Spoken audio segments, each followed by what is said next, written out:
Le point suivant appelle la présentation du budget primitif 2019, du budget principal et des budgets annexes, sachant que, comme vous le savez, et depuis la fin 2014, nous votons sans avoir une exécution complète du budget, et donc il y aura nécessairement un budget supplémentaire qui viendra corriger une partie de ces éléments. Et donc une partie, par exemple, des charges de personnel ne sont pas dans ce budget, ainsi que quelques subventions, notamment celle du Centre communal d'action sociale, qui n'est pas à 100% dans ce budget.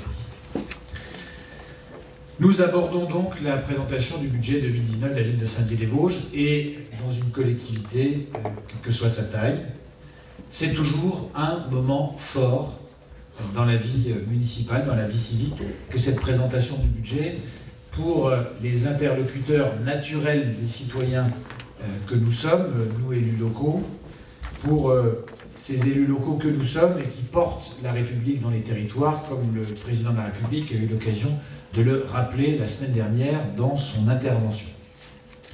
Et d'ailleurs, ce vote du budget, c'est un grand moment depuis, je le disais tout à l'heure à mes collaborateurs, depuis la grande loi municipale de 1884.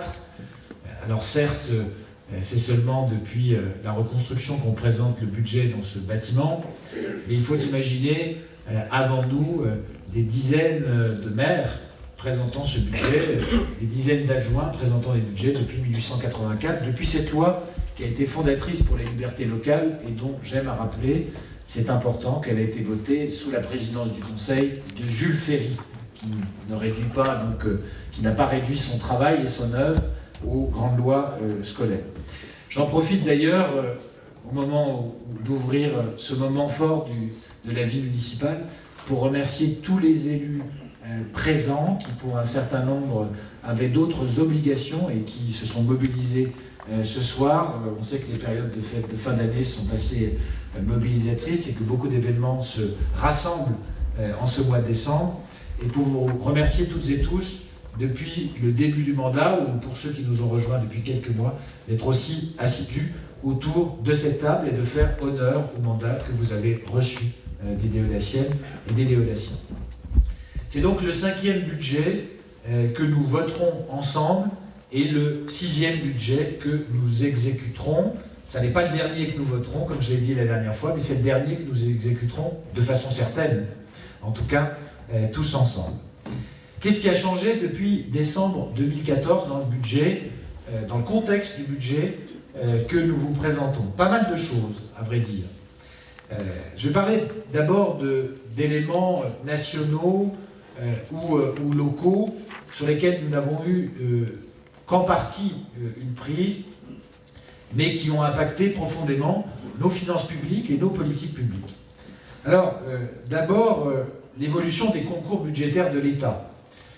Depuis 2014, à la fois, cette évolution, elle a été très sensible, à la fois en quantité et en qualité. En quantité parce que globalement, tout pesé, les dotations de l'État ont baissé depuis 2014 et de façon très sensible, il faut le dire, et j'insiste là-dessus, tout compris, elles ont baissé de façon très sensible.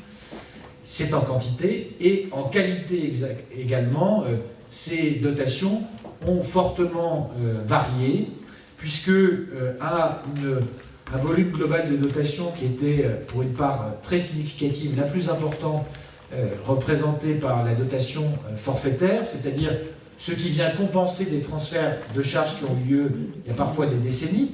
Souvenons-nous qu'avant les lois de 82-83, les bâtiments des écoles étaient gérés par l'État et que la dotation que nous recevons donc, elle vient compenser ce transfert de charges qui est déjà ancien. Eh bien, à cette dotation forfaitaire, autrefois la plus importante dans ce que nous recevions de l'État, s'est substituée progressivement une dotation de solidarité urbaine, dont pour l'année 2019 encore, nous prévoyons une augmentation à hauteur de 3,3 millions d'euros, ce qui veut dire qu'à une somme que l'État donnait de façon à peu près équivalente partout en fonction des équipements qui avaient été transférés, s'est substituée une forme de solidarité nationale plus prononcée en faveur des communes les plus pauvres et de celles qui assumaient aussi le plus de charges de centralité. Mais j'insiste là-dessus, tout pesé entre 2014 et aujourd'hui. Globalement, les concours de l'État ont baissé et ont baissé fortement, en particulier sur les exercices budgétaires 2015 et 2016, il faut le dire. Deuxième élément de contexte important sur nos politiques publiques, qui les a impactées de façon très forte et qui se retrouve dans ce budget, les grandes décisions qui concernent les politiques salariales de la fonction publique et qui ne sont pas décidées souverainement par un conseil municipal, un conseil départemental ou un conseil régional, mais que nous subissons ou que nous enregistrons plutôt. Et ces décisions, elles ont eu parfois des impacts vraiment très significatifs sur nos finances publiques. Je pense à la création du régime indemnitaire tenant compte des fonctions, des suggestions d'expertise et de l'engagement professionnel. Nous serons amenés tout à l'heure à en délibérer pour la fameuse prime de fin d'année que nous sommes amenés à convertir et à transformer. Je pense à la hausse du point d'indice de la fonction publique, toute fonction publique confondue, fonction publique d'État, fonction publique territoriale, fonction publique hospitalière, qui avait été décidée et appliquée en novembre 2016, puis en février 2017, 2 fois 0,6%, et donc qui a impacté profondément nos politiques publiques. Je pense aussi à la suppression des emplois aidés depuis 2017, qui a des conséquences financières très significatives dans nos budgets pour 2018 et de nouveau pour 2019.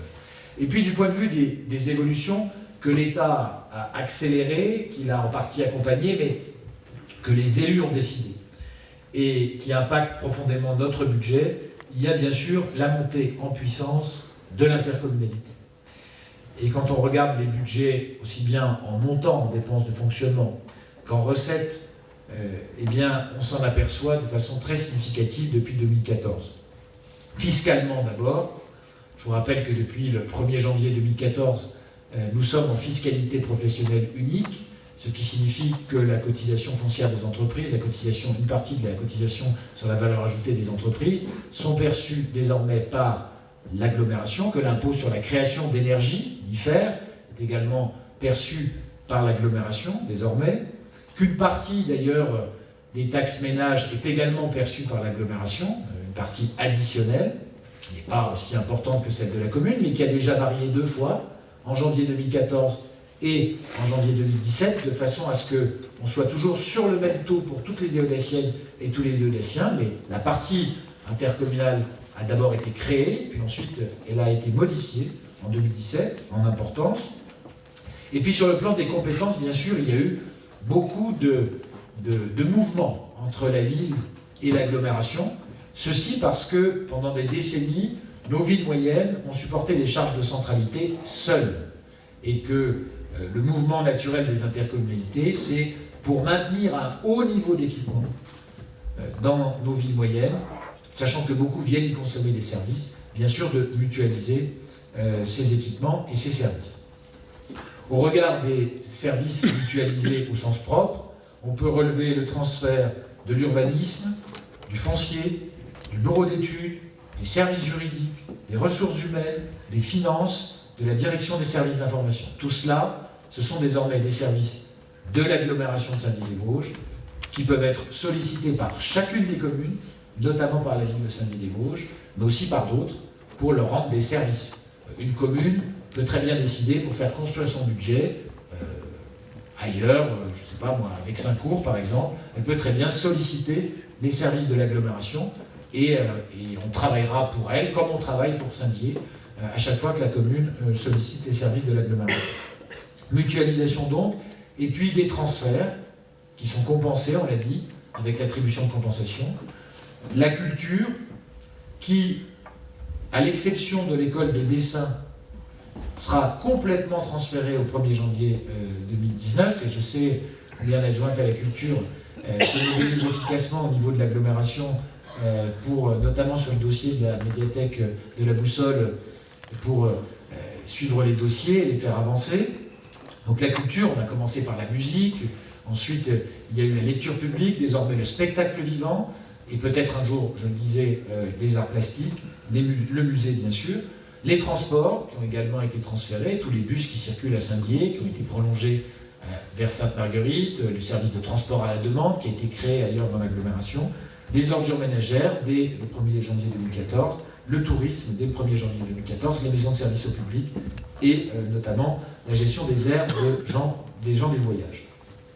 Tout ça, ça fait un paysage qui a beaucoup changé depuis le premier budget que nous vous avons présenté à la fin de l'année 2014. Et donc, on peut se dire qu'il est parfois difficile de suivre le fil rouge et de le retrouver budget après budget. Et même, ce qui pourra expliquer peut-être des interventions de l'opposition, il est même parfois difficile de décortiquer le budget. Ça demande plus de savoir-faire qu'il y a quelques années, puisque un emploi, par exemple, d'un salarié peut se retrouver 3 fois dans un budget comme le nôtre, peut se retrouver facturé à la ville de Saint-Dié-des-Vosges au titre des services mutualisés, déduit de l'attribution de compensation, mais toujours présent dans nos charges salariales affectées quand un salarié est resté dans nos effectifs. Donc on peut retrouver jusqu'à 3 fois la même personne dans le budget, ce qui explique qu'il soit parfois un peu compliqué à lire, mais ça va se simplifier avec le temps. Notre feuille de route à nous, collectivement, est restée claire dans ce paysage qui a été modifié. Il s'agissait pour nous, en 2014, comme il s'agit aujourd'hui, de faire avancer notre ville et surtout construire un projet urbain pour rendre la ville plus fière d'elle-même et pour rendre les habitants plus fiers d'eux-mêmes, pour donner envie aussi d'y venir, mais cet élément de fierté est quelque chose de très important, et surtout construire une ville où il fait bon vivre, la fierté des habitants et la qualité de vie au quotidien. Ça s'est traduit dans un certain nombre d'orientations qu'on retrouve dans ce budget. La stabilité de la fiscalité, depuis la fin 2014, la baisse de 2014, nous l'avons assumée. Nous n'en sommes pas les auteurs, mais nous l'avons assumée. Donc stabilité fiscale, et Dieu sait que ça a été compliqué. Le maintien d'un haut niveau de service, c'est également compliqué quand on veut réduire les charges, mais globalement, nous l'avons maintenu, et même parfois étendu. Une priorité claire et assumée à l'amélioration du cadre de vie, qui se manifeste depuis le budget 2017 à travers le plan voirie, et l'innovation.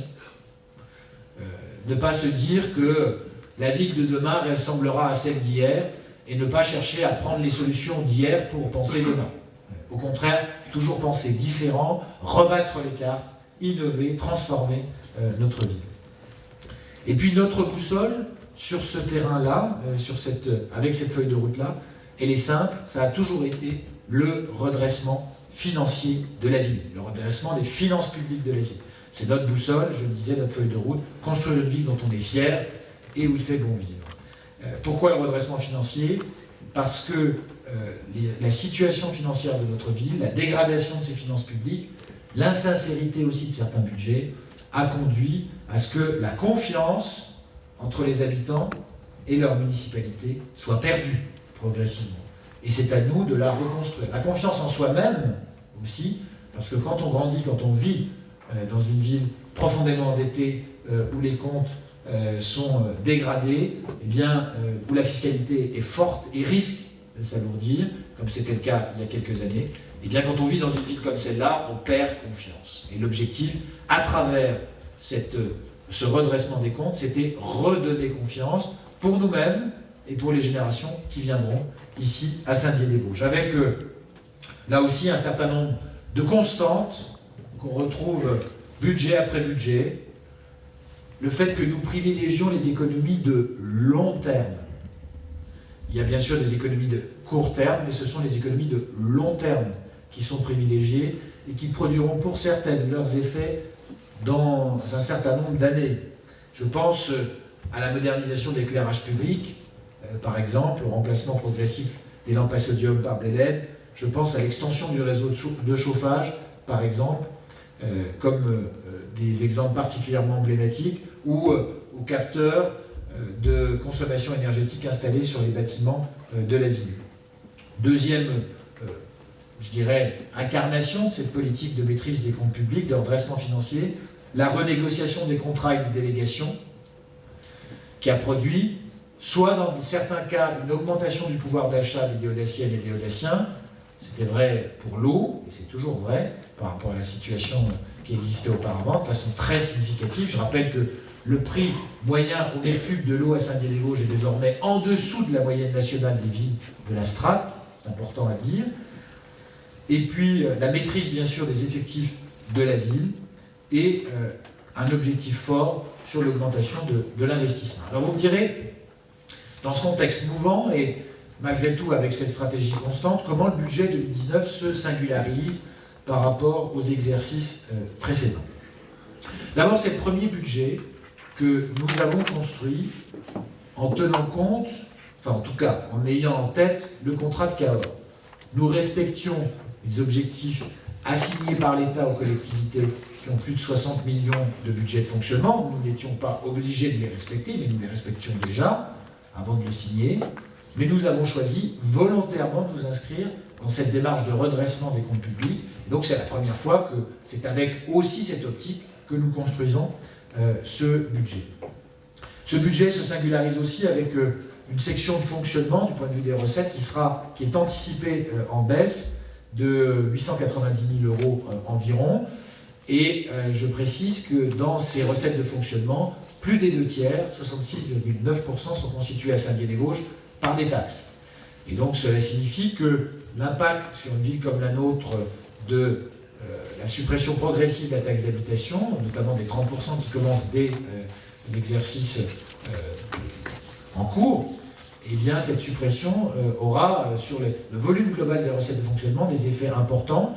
Et il faudra d'ailleurs déterminer si notre ville fait partie de celles qui, avec ce qui sera peut-être donné en compensation aux collectivités, c'est-à-dire la fraction de la taxe sur foncier bâti perçue par les départements, si cette somme sera supérieure ou inférieure à la taxe d'habitation, nous le verrons. Globalement, donc, une section de fonctionnement, je le disais en baisse, un peu plus de 28 millions, et des dépenses de fonctionnement d'environ 25 millions, la différence étant évidemment ce qui est viré à la section d'investissement. Si on s'attarde un petit peu sur ces dépenses, j'en ai parlé tout à l'heure, une des sections sur lesquelles nous attendons des économies significatives en 2019, c'est celle des fluides, avec 195 000 € d'économies attendues, notamment grâce à ce que je disais à la modernisation de l'éclairage public, mais aussi à une certaine rigueur, il faut bien le dire, dans la gestion de ces consommations. Les charges de personnel, elles, sont anticipées à la stabilité, ce qui veut dire, puisque l'effet mécanique du vieillissement des personnels et de la technicité conduit à une hausse de 2%, que globalement, il faudra les faire baisser, et donc, mais le chiffre global est plutôt à la stabilité. S'agissant du chapitre 65, c'est-à-dire des subventions, soit les subventions aux associations, au service départemental d'incendie et de secours, au champ communal d'action sociale, à la caisse des écoles, et puis bien sûr les subventions auxquelles nous pensons tous ici, les subventions aux associations.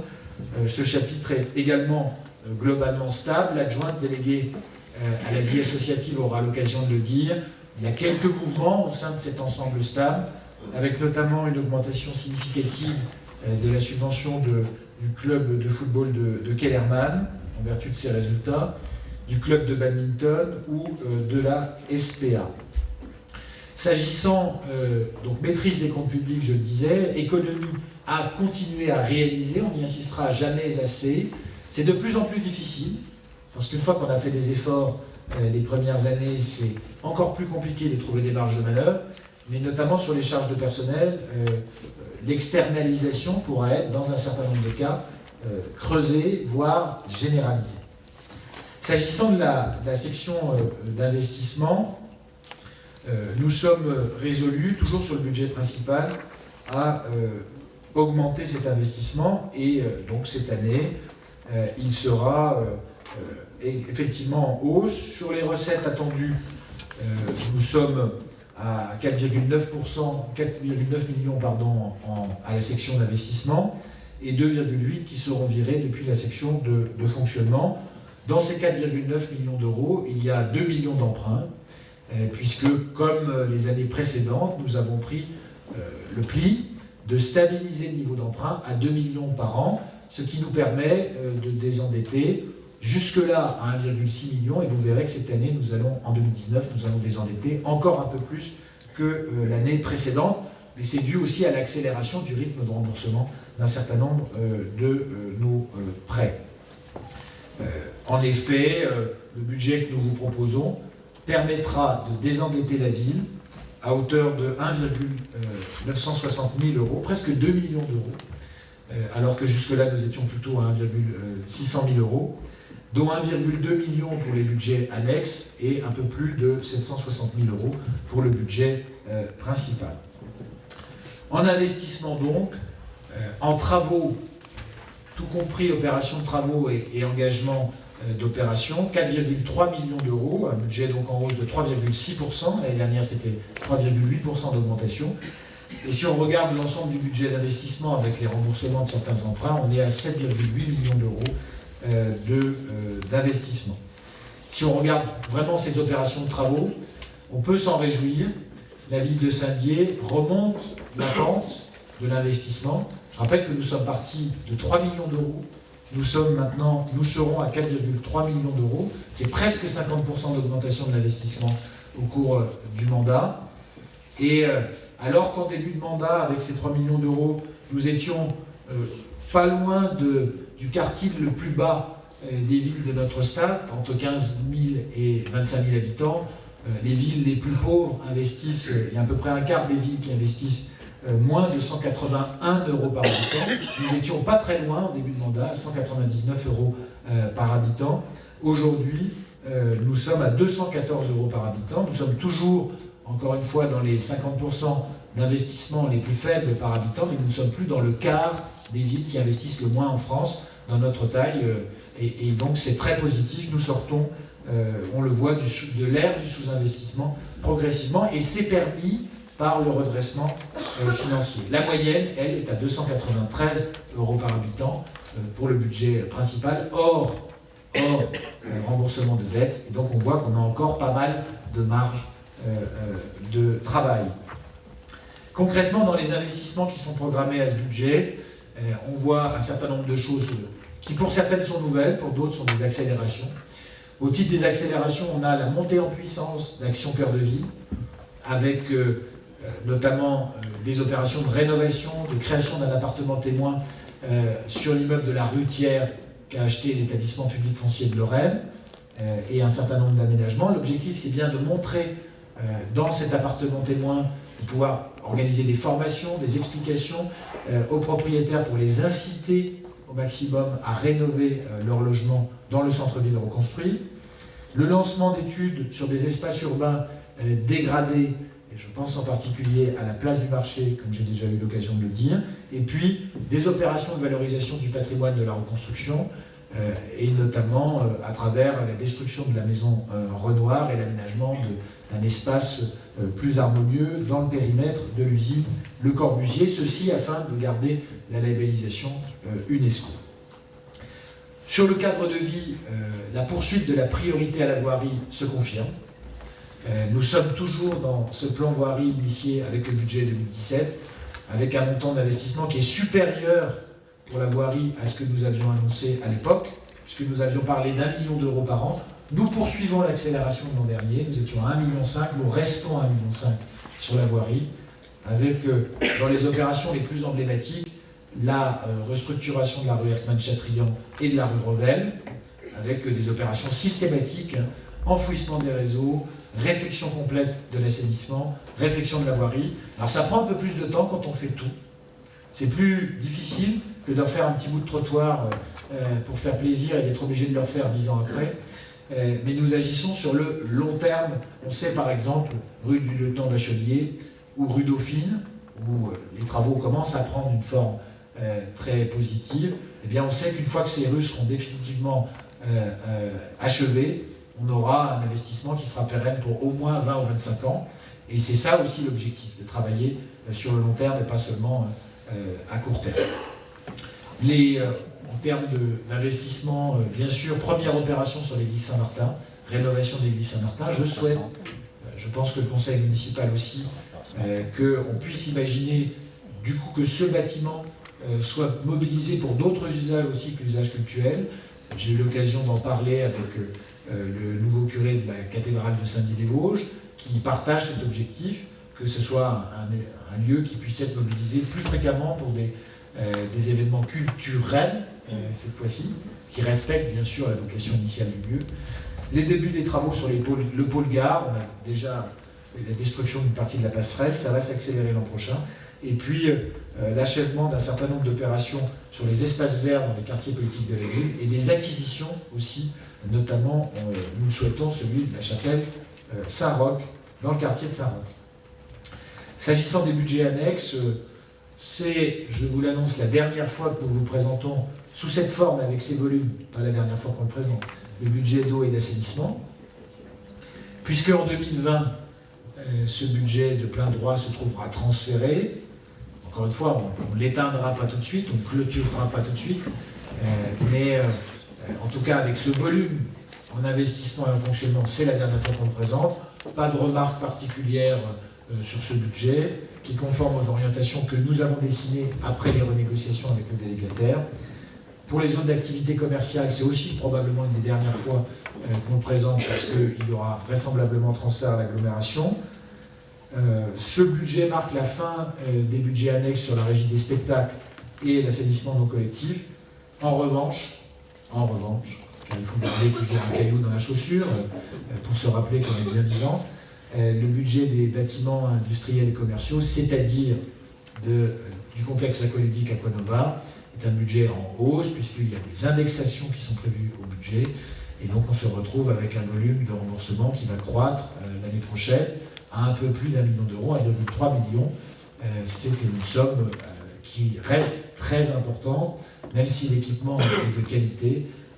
Encore une fois, le montage financier, lui, sur le long terme, est désastreux pour la ville de Saint-Dié-des-Vosges. Mesdames et messieurs, ce budget que j'ai présenté de façon sommaire, et bien sûr des questions vont surgir, on apportera les réponses nécessaires. Ce budget est un budget de confiance entre une ville et ses élus, de confiance dans l'avenir aussi de notre ville, dans son territoire. Je suis convaincu pour notre part que nous sommes aujourd'hui dans une transition qui n'est pas simple à vivre pour tous les citoyens et les citoyennes, transition d'une ville dont les activités se reforment, se repensent, mais une transition où nous devons prendre toute notre place avec beaucoup d'ambition et sans douter de nous-mêmes. Voilà ce que ce budget, je crois, traduit, la volonté de renouer la confiance, de la faire croître entre les citoyens et leurs élus, et de la faire croître aussi dans l'avenir de notre ville, qui est notre bien commun. Je vous remercie.